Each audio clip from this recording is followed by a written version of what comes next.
I had everything, the car, the mansion, and everyone's respect. But every night when the lights went out, I felt a void my bank account couldn't fill. I was about to make the biggest mistake of my life, until a voice, almost a whisper, stopped me. Today I'll tell you how I went from being an unhappy king to finding true peace in the least expected place. This is my story. I grew up believing success was a transaction. If you had money, you had friends. Or so I thought. You're the best, brother. Drinks are on you. Another round. But my mother always told me something different. Son, things come to an end, but God is eternal. God doesn't pay the bills of my penthouse. Then, the world I had built came crashing down. I'm sorry we lost everything. The police are on their way. My friends disappeared faster than my money. I found myself alone in a cheap hotel, a rope in my hand. I shouted at the ceiling, "If you exist, help me now." At that moment, there was a knock on the door. It was a man I had never seen before holding a box of food. I felt I was supposed to bring this to you. God sent me. That night, I didn't eat. I only read. I read about a son who returned home. I understood that my worth wasn't in what I had, but in whose I was. I asked for forgiveness, and for the first time in years, I slept like a child. Today, I don't have millions, but I have a purpose money can't buy. If you feel empty too, remember, there is a Father waiting for you.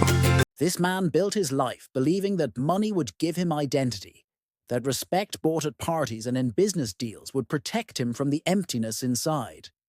But when everything collapsed, he realized he was never rich, only distracted, because the day he lost his money, he also lost the people.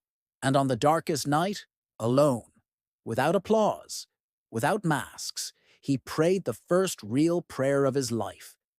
Not to show faith, but to survive. And God didn't respond with riches or explanations. He responded with presence, with simple bread, with an open word, reminding him that his worth was not found in what he owned, but in who created him.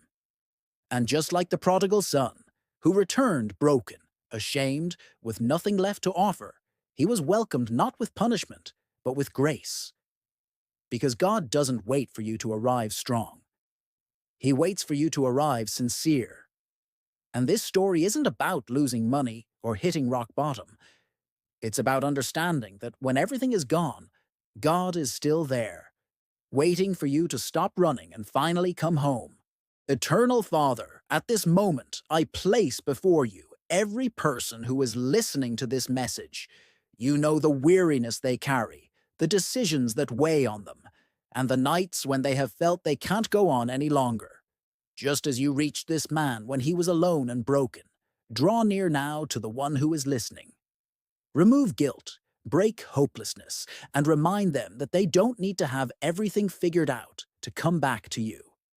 Let them feel your real presence today, your forgiveness and your peace, and let them know deep in their hearts that there is still a place for them in your house. Amen. If this story feels like your life, or the life of someone you know, leave a comment saying, "Coming home," so we can pray for you. Like this video so this message can reach more people who are struggling in silence.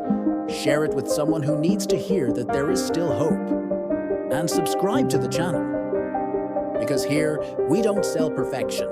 We share real stories of real people who found God when they had nothing left.